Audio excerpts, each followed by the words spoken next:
Watch this.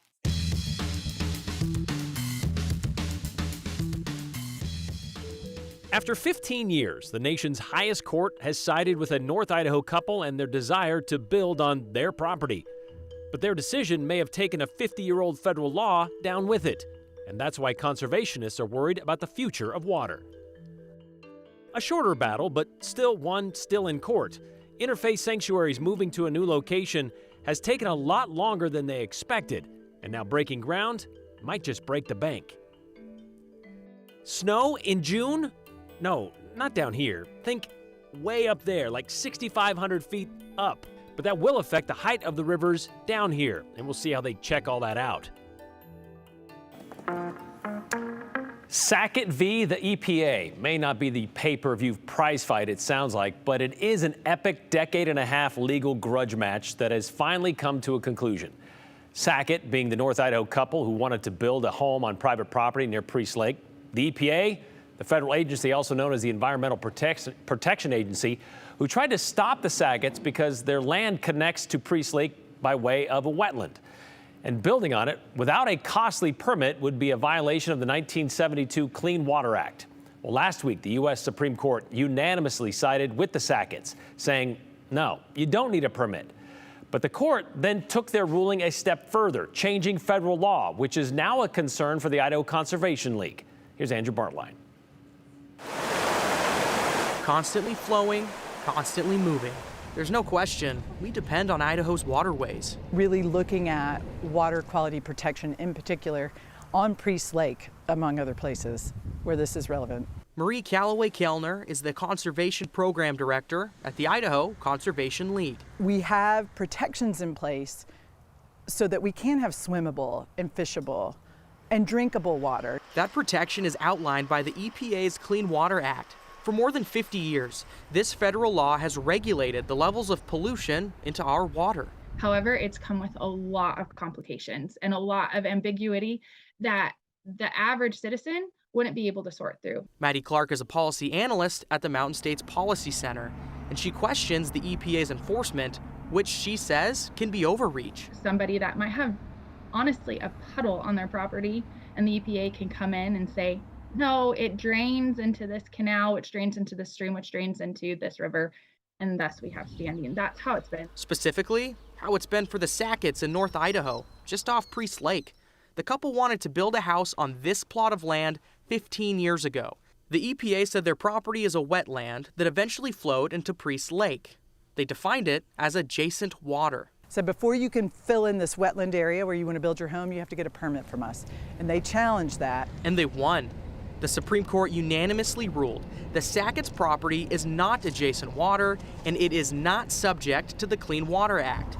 But in a separate split decision, the court took it a step further by defining exactly what adjacent water is. If you don't see that continuous flow, there's no jurisdiction under the Clean Water Act. It's not protected. If we can't see it on top of the ground, it's not connected. And we know that not to be true. This is essentially an opportunity for people that need to get rid of waste somewhere to get rid of it with no culpability. I mean, they can do that now because there's nothing keeping them from doing it. But others say this is the clarity they needed. Firm language to define adjacent waters, firm language for the EPA to regulate with consistency. It is not a loss of environmental integrity. It's our ability to finally provide citizens with the tools they need to determine if it even applies to their own private property.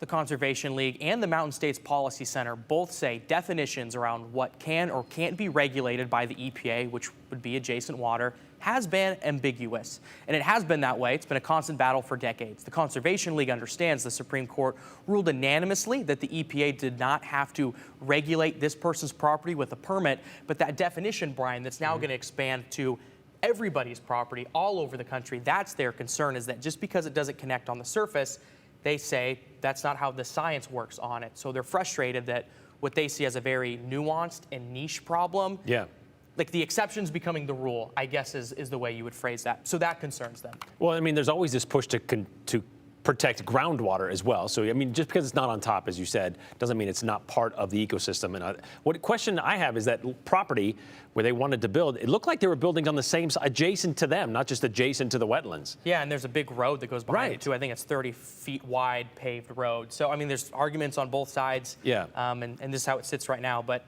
an interesting point that I do need to touch on. Justice Kavanaugh wrote a concurring dissenting opinion. He sided with what you would consider to be left-leaning judges, saying that he thinks this is a job for Congress to decide, not for the courts. So this might not be the end of it. Kind of take it out of the court hands entirely, say we don't make these decisions, that's for you guys to make the laws. All right, thank you, Andrew. You know, the idea for Interfaith Sanctuary came about in November of 2005, when the average temperature that month struggled to get into the upper 30s. It was cold outside, and people wanted to do something about the homeless population of Boise being out in it. So by December of 2006, a month later, they were in a temporary location on West Jefferson Street. And by 2007, Interfaith incorporated as a nonprofit and then made its moves to move into its current location on River Street. But as the city of Boise has grown in those years, so has the need for emergency assistance when it comes to its residents experiencing homelessness. Late 2020, say early 2021, they set their sights on the vacant and former Salvation Army building and the warehouse on State Street. A new location with more room. At 42,500 square feet, it would triple Interfaith Sanctuary's size and double their ability to serve the community. So they bought that building in April of 2021. Then the neighbors around the new building took notice and tried to stop it, fearing for increased crime and decreased property values. After nearly a year and a half and hours upon hours of public meetings and workshops, Boise City Council overturned the city's planning and zoning decision and granted Interfaith the go-ahead to make State Street their new shelter. Then the Veterans Park Neighborhood Association appealed that decision several times, sending that application back to planning and zoning, where the plan was ultimately approved last May, but with several conditions. The Neighborhood Association even filed a lawsuit over the approval of the conditional use permit in July of 2022, which is still being considered by a court. Their final challenge with the city wasn't successful, and Boise City Council upheld the permit back in February of this year. The unsettled lawsuit, well, that didn't stop Interfaith from holding a ceremonial groundbreaking at their new site just last month. But something else has stepped in their way: money. Since Interfaith embarked on this crusade nearly 3 years ago, inflation has hit the construction industry hard. And considering the renovations and upgrades needed at the old Salvation Army building, it's leaving Interfaith millions of dollars shy of where they need to be. So the ground may be broken, but so it seems is their financial plan. Joe Paris explains. After years of planning, work, and consideration, the new Interfaith Sanctuary site on State Street is ready for recreation. We've made it all the way through the appeal processes. We have a demo application that's active, so demo is beginning. Jody Peterson-Steigers is executive director of Interfaith Sanctuary. She's led in that role since 2015. If you look back to the inception of this project, you guys have gone through a lot in the last few years. Yeah, it's changed a lot, you know. From the reason why for Interfaith Sanctuary to who this project is now being built for, it's gone through a lot of different transformations. What's the feeling like now that you've gone through all the processes, the appeals, the committees, the votes, everything? Forward motion is so good. It feels really good to be like, you know, moving to like picking out the wood mills and picking out like actually really starting to design a special new place where we serve our homeless in a much more dignified and safe way. So it's what we've wanted to do. It's why we've fought so hard, because we know it's essential. Still, there is a fundraising goal to get this blueprint into a reality. It's now at $14.5 million. The project goal at the beginning was $2.5 million, and then we saw it slightly increase to about $5 million, and then when some of the newer conditions got put on, we saw some adjustments go up to about $8 million. Sure, something like inflation has impacted construction costs, but conditions the city of Boise that have also been put on the project are also impacting the final cost. Just one example, a specialized fence between the building and backdoor neighbors. A different fence was proposed in the original idea. The cost of that is going to be between $280,000 and $330,000. The original fence would have been about $100,000. A redesign of the building in recent months also significantly added to the costs. They have about $9 million raised, leaving about $5 million more left in the funding goal. It's very clear now that the final idea is much different than the original concept years ago. Still, the same small team at Interfaith is pushing through. So this was going to be so much better anyways, and now it's like, wow, this is a lot. And it's great to have, but a lot does cost more. It costs more, yeah. I often think that people might imagine that Interfaith Sanctuary is like this big machine and that we have like an office full of fundraisers, and quite honestly, there's 2 people in our admin office. There's my director of administration and there's me. In terms of the project getting going, construction and work can begin on the project with at least 30% of funding required in a construction account, which Interfaith clearly has. The goal, though, is to raise more as the campaign goes on. Still, there is a lot of work to do, and Peterson-Steiger says she and the team are more than happy to take it on. These specific conditions and what's being asked, if this is the shelter that can be approved, this is the shelter we will build, but it is expensive. So fundraising will be a key for the Interfaith Sanctuary, and there is currently actually a generous offer from a donor to match donations up to $1 million. Progress on that campaign is at about $500,000. So they're still looking to raise another $500,000 in the end, though. The match would make it a $2 million donation. Campaign is linked on their website. We'll have a link to that in this story. But Brian, the whole situation here has been really interesting to follow, and we've really gone step by step here on the 208. Just the building and the complex that's going to end up being built, it's just not what the original idea is, and as you heard Jody talk about, much bigger, has a lot more things involved with it. Considering the length of time it's taken, I mean, this is not like lawyer fees and court costs. This is strict, and it's not inflation because it's only jumped up 5%, but that's a lot that they put on this that they now have to create on their own.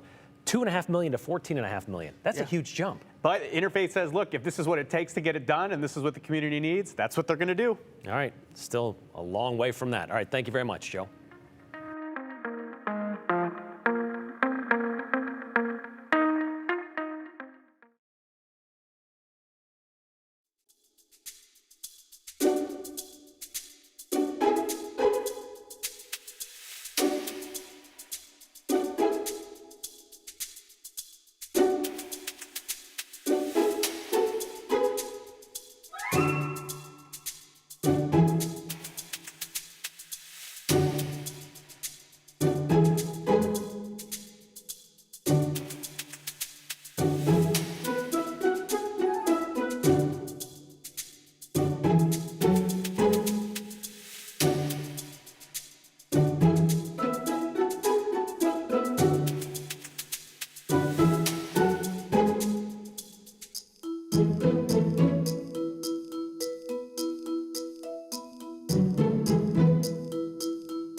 You know, maybe some of you are waiting for the Owyhee River to kind of open up for float season, but for those of you who are looking for a little more of a thrill right now, well, the Payette River is rolling and ready for rafters and kayakers to slice their way through the whitewater. All you got to do is take a drive up Highway 55. You can see all that for yourself, especially on the weekends. A lot of people taking advantage. Looking for something a little less crowded with a little more oomph? Well, that would be the Owyhee River. Best run between April and May when the water runs above about 1,000 cubic feet per second. And that unfortunately ended about a month ago. But luckily, Exploring Idaho has you covered. Back in 1996, the crew took the 6-day, 5-night journey for almost 150 miles from Crutcher's Crossing in Idaho to Rome, Oregon. The Owyhee River, known as the River Lost in Time or the loneliest river in America. And to get there, you have to take the road less traveled. We went a lot of places. I think we covered pretty much every nook and cranny. The first thing you learn is there's a reason why few people run the Owyhee. It's a Class 5 shuttle, dude, that's for sure. After 3 hours of driving from Boise, we traveled the last 50 miles on bumpy and dusty dirt road. Another one that where we was scary was the Owyhee River. The Owyhee River. 1, 2, 3, 4, 5, 6. Probably 2 people in this boat, 2 in that one, 2 in that one. And then when we get down to where we're going to be running some rapids, if y'all want to do a paddle boat, we're going to reorganize everything. Take your hand and you can just sit right there on that box. And once you hit the put-in and everything's on the boat and you shove off, it's just a new experience every time. Are you sure you know what you're in store for here? Absolutely no idea. We have no idea. What was scary about the Owyhee one? The rapids. Rapids? Oh, gotcha. Big water.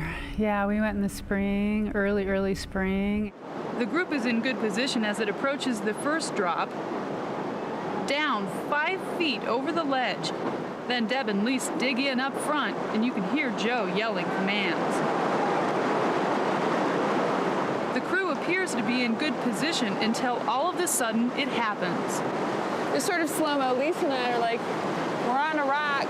And then the next thing you know, the boat tipped. And on the Owyhee, there's a rapid called the Widowmaker. The Widowmaker is pretty dangerous, yeah, because if you have a problem up above the big drop and somebody swims that, you got a pretty high risk of somebody getting hurt. The Widowmaker is a Class 5 rapid with a 15-foot drop. The boiling, churning waters are so intimidating, another group of rafters have decided to portage. Yeah, they had to long line the boats around, and we had to hike around it, and yeah, it was pretty major. But our river guides will make a run for it.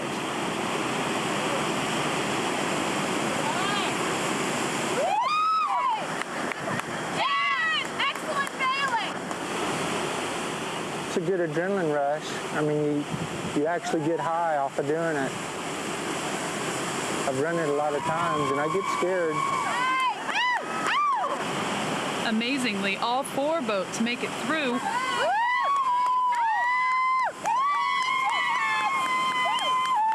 Maybe the Widowmaker will live up to its name another day.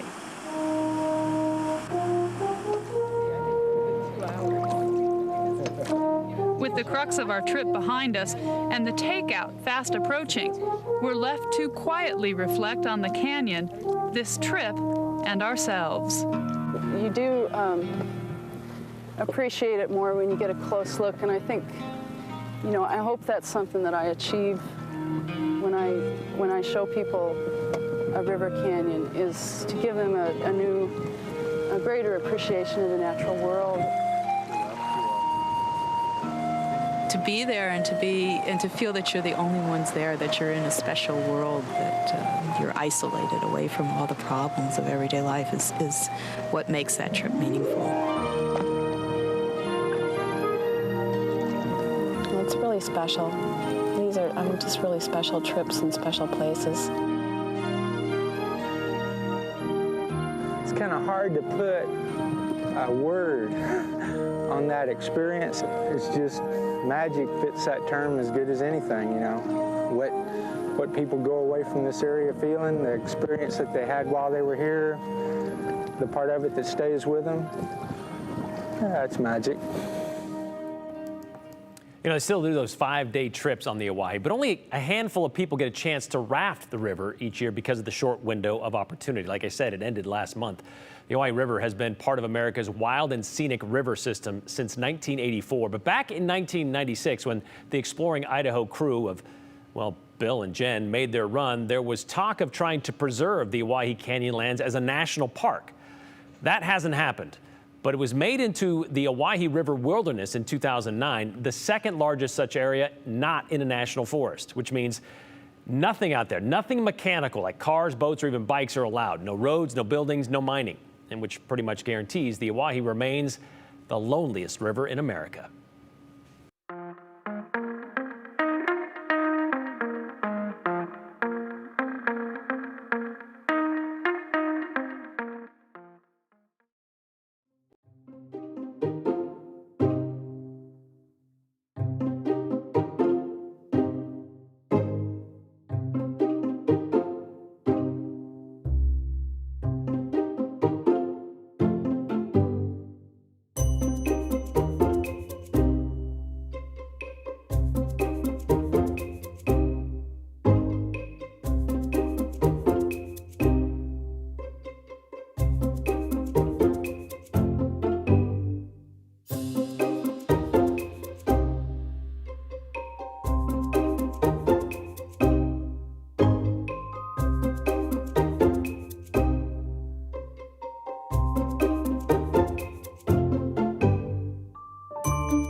All right, it is late spring when the weather focus is usually focused on warmer temperatures, and thunderstorms like we've seen today.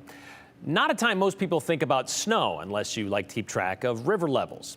You know who else likes to keep track of river levels? The Army Corps of Engineers, who are wanting to know how much snow is left in our mountains, to know how much longer our rivers are going to be running this high. Sophia Bliss joins us now to explain the latest on the snowmelt and how officials are measuring the snow that is still left in Idaho's mountains. Sophia? Yes, Brian, I'll start with where the snowmelt is. You may not be too surprised to know that there's not a whole lot of snow left. And you could, from this camera, if maybe there wasn't a little bit of rain, you could see just at the very top of some of those mountains, there is going to be just a little bit of snow left. Over at the Bogus Basin Snowtail site, the snowmelt probably has less than a week left. This year's snow is tracked with the black line. By the way, Bogus had their highest snowpack in 25 years.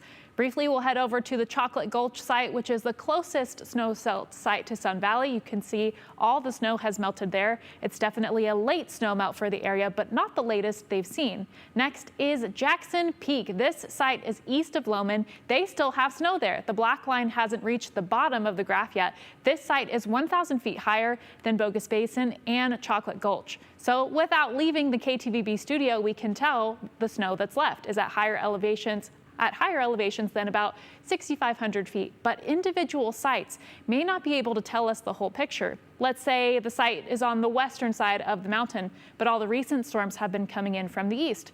Then the eastern side will be having a lot more snow. So a small group of scientists from different agencies get in a helicopter and evaluate some of these snowtail sites to make sure they know how much snow is left. There's just enough potential risks there that we want to make absolutely sure. And so we have scientists and engineers go out and actually check and verify the extents prior to filling a reservoir system in some of these large populated or impactful areas. John Roberts is the Water Management Program Manager for the Army Corps of Engineers. As you heard him mention, they take these flights now to get a final assessment before they fill our reservoirs. But understanding the flood risk is also a factor.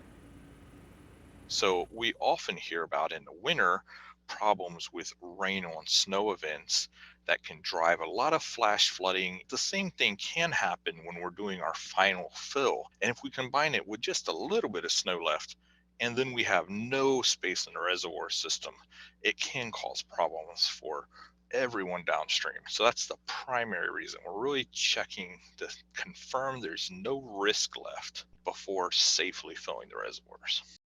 Roberts says the result of the flight showed that even if there was a substantial rainstorm, there's not enough snow to cause flooding in Boise. But Brian, the official flood stage for the Boise River is at 7,000 CFS, even though we start seeing impacts along the Greenbelt at about 4,000. So yes, it looks like we'll avoid flooding at the official stage, but it doesn't mean the river won't be running high. It is, and for the first time today, it dropped below 5,000 cubic feet per second for like the first time in more than a month. Boise River, that is. Yeah, I think it's at about 4,500 right now. Yeah, so that's good news. At least maybe some of those low spots will start to recede some of that water. Absolutely. All right. Thank you very much, Sophia.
All right, a couple of quick comments. Phoebe wants to know when the Boise River is going to be open for floating. That usually is around 1500 CFS, sometime around the 1st of summer, between the 4th of July and then sometime.